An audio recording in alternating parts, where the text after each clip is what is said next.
paz do Senhor para todos. Hoje eu vou comentar o capítulo 2 de Romanos. Para comentar o capítulo 2 de Romanos, eu dividi em 6 tópicos. São 29 versículos. O primeiro tópico é apenas o versículo 1. Eu chamo ele de a hipocrisia imperdoável. Dei esse título de a hipocrisia imperdoável, apesar de a palavra hipocrisia não aparecer nesse capítulo, e sim o termo inexcusável, que é a mesma coisa, né? Algo imperdoável. Então, por quê? Porque Paulo vai condenar, e o capítulo todo vai falar sobre juízo. Paulo vai condenar quando a gente faz juízo em relação aos pecados de outras pessoas. Ele está falando a todos que tenham acesso à sua carta, mas principalmente aos judeus, que a gente percebe nos evangelhos que tem o hábito de fazer juízo, de julgar as pessoas quando eles incorrem nos mesmos pecados. Tanto é que Jesus fala lá que primeiro tira a trave do teu olho para depois tirar o cisco do olho do teu irmão. Jesus vai chamar eles de hipócritas com uma grande frequência e ainda vai falar para a classe farisaica, né, que eles estavam na porta do céu. Eles não entravam e nem deixavam ninguém entrar, ou seja, eles não seguiam a lei e ainda tornava a lei algo pesado demais para alguém conseguir seguir. O segundo tópico eu chamei de o juízo divino é justo, pois Deus nos faz conhecer seus mistérios. Somente o versículo 2 de Romanos, que é englobado por esse tópico, a gente vê que desde o primeiro momento da história da humanidade, Deus está buscando intimidade, Deus está buscando contato com o homem. Todas as coisas da criação são feitas por intermédio da palavra. Mas o homem não, o homem, Deus emprega esforço, ele vai lá, modela o homem do barro, sopra o ar, o fôlego de vida nas suas narinas e com o homem ele quer algo mais do que com o restante da criação. Então a gente percebe isso quando ele traz todos os seres viventes até Adão, e Adão ele põe nome a toda a criação, todos os seres da criação são nomeados por Adão, recebem um nome, Adão que decide o nome de cada ser. A gente vê que Deus tinha o hábito de todas as tardes, ou várias vezes no período da tarde, descer para conversar com o homem, tanto é que depois que Adão e Eva pecam, eles se escondem. Por quê? Porque eles ouvem a voz de Deus soar no jardim e eles se escondem. Por quê? Porque eles se envergonham de estarem nus. A gente vê que, mesmo depois do pecado, Deus ainda mantém o contato. A gente vê que quando Caim ele mata seu irmão Abel, o próprio Deus pergunta: Caim, onde está teu irmão Abel? Ainda recebe uma resposta de Caim. Caim fala: por um acaso eu sou guardador de meu irmão? Então, a gente percebe que Deus ele quer o contato, mas o homem é que vai se distanciando, que vai evitando, porque por natureza ele vai fazendo escolhas que tendem, que a inclinação é ruim. Então, a gente percebe que o contato da parte de Deus ele é sempre buscado. Deus busca o contato, a intimidade, mas o homem vai se afastando. E mesmo Deus aparecendo para vários personagens, não vou citar aqui, senão fica um vídeo muito longo, porque são várias aparições para vários grandes personagens no decorrer da história bíblica, mas somente um recebe a alcunha, né, o título de homem segundo o coração de Deus. E ele não recebe porque ele foi rei, ele não recebe porque ele era diferente dos seus irmãos, ele recebe porque muito antes de a graça ser entregue, ele entendeu o sentido da graça. Ele entendeu que o que Deus queria era um coração arrependido, um coração voltado e que buscava se aproximar de Deus. E Davi tinha esse coração, a gente percebe lendo todo o Salmo 51, por exemplo, mas principalmente no versículo 10, em que ele fala: cria em mim, ó Deus, um coração puro. Então Davi buscava isso e era isso que Deus queria de nós, um coração puro, um coração disposto a se arrepender, um coração que não se endurecia. Que não se endurece com facilidade. O coração de Davi dificilmente se endurecia. Era um coração que sempre que precisava, ele buscava o contato com Deus. O terceiro tópico vai dos versículos 3 a 6, eu chamei de o juízo divino é justo, pois o coração duro se faz merecedor dele. Quando fala de coração duro, a gente já associa a um personagem que é Faraó. Faraó, ele tem muita dificuldade de reconhecer a soberania de Deus, de reconhecer a força de Deus, e ele associa as pragas a coisas terrenas, ele associa a casualidades da natureza, quando o próprio Deus está afirmando que vai fazer. Então ele tem dificuldade de enxergar a grandeza de Deus naqueles atos. Então, ele vai se endurecendo, ele vai fazendo com que fique cada vez mais difícil o povo sair. Por quê? Tinha muitas coisas envolvidas, mas a gente percebe que o ganho, a questão financeira era uma coisa que pesava demais, além das várias outras convicções que ele tinha de deixar o povo embora.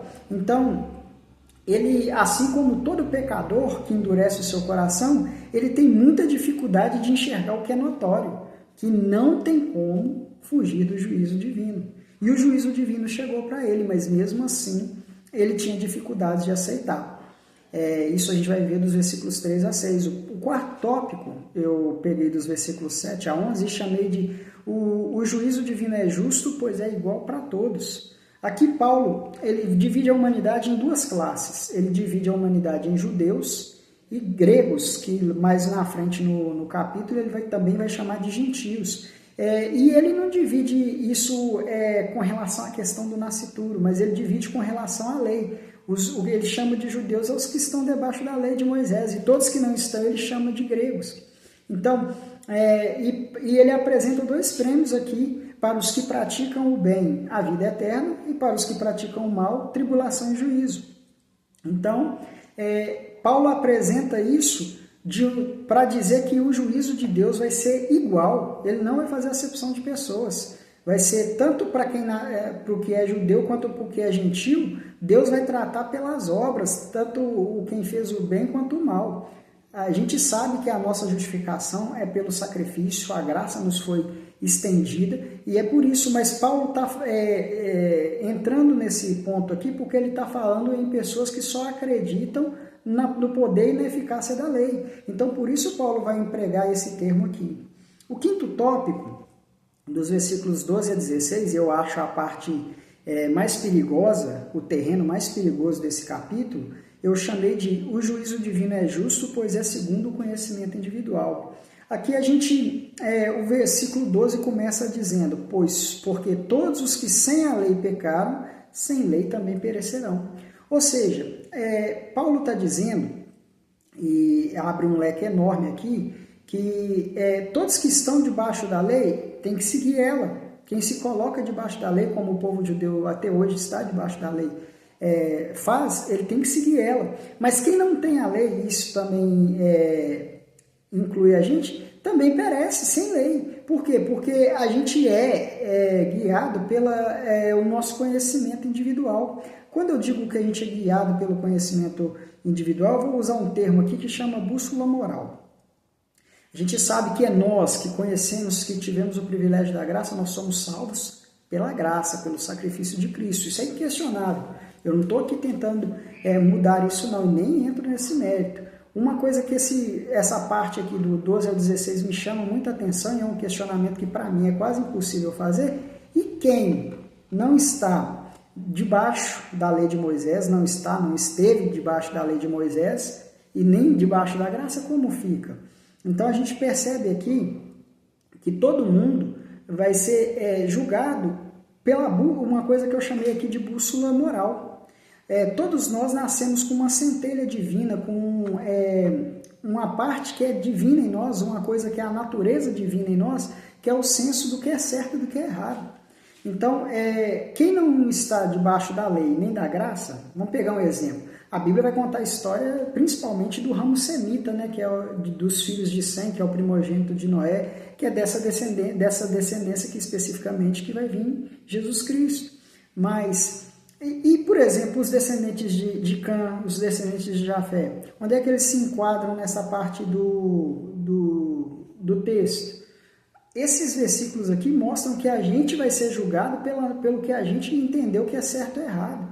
Ninguém vai se desculpar perante Deus falando que eu pequei porque eu não sabia. Por quê? Porque tem no capítulo anterior, que já foi explicado, no capítulo 1, versículos 19 e 20, fala: pois desde a criação do mundo, os atributos invisíveis de Deus, seu eterno poder e sua natureza divina têm sido vistos claramente, sendo compreendidos por meio das coisas criadas, de forma que tais homens são indesculpáveis.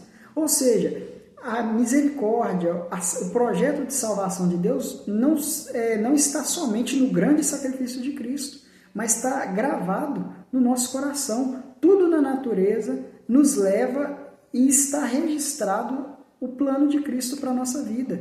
Toda a natureza ela é testemunha da obra redentora de Cristo. Então, eu não sei dizer como muitas pessoas receberam a salvação nesse período que vai desde o homem, da queda do homem, até o sacrifício de Cristo, quando não havia a lei de Moisés, mas eu tenho certeza que Deus se manifestou a todos. Um exemplo claro são os dois ladrões no momento da crucificação. Os dois tiveram a oportunidade de arrependimento, mas só um reconheceu que precisava dessa chance de entrar no paraíso, de entrar no céu. Então Deus, ele não sei em qual momento, mas Deus sempre dá a oportunidade de todos chegarem até a salvação. Então as obras que a gente, por hábito, a gente sempre vai associar a obra com lei, mas fazer o bem ou fazer o mal é uma coisa que sempre esteve ao alcance do homem decidir se ele ia ir pelo caminho do bem ou declinar pelo caminho do mal.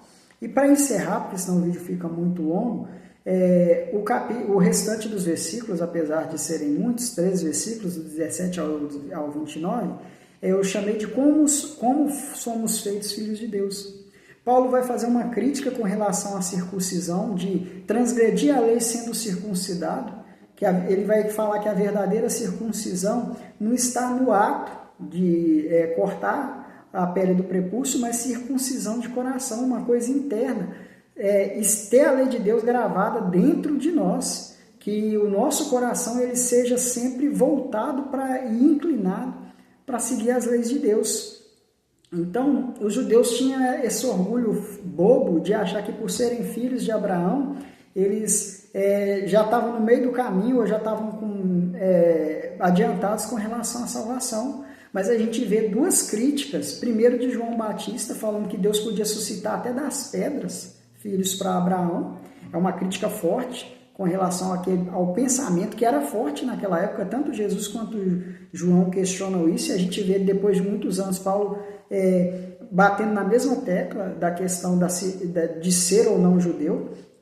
E depois o João, o apóstolo, ele vai falar, né? Veio para os que eram seus, mas os que eram seus não receberam. Mas a todos quanto receberam, deu-lhes o poder de serem feitos filhos de Deus.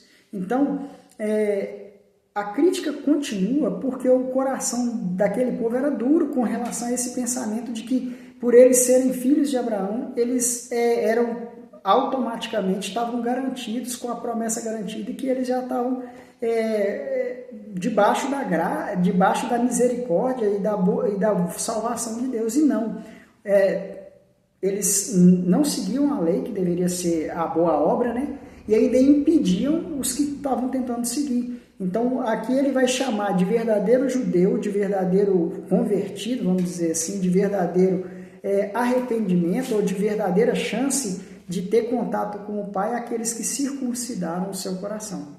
Eu sei que ficou longo, desculpem, é o primeiro vídeo, a gente fica meio na correria tentando enquadrar tudo dentro do tempo, mas é o que Deus nos permite, a revelação de Deus nos permite aqui, tentar melhorar para os próximos, e que Deus abençoe a vida de todos vocês. Obrigado. A paz do Senhor Jesus.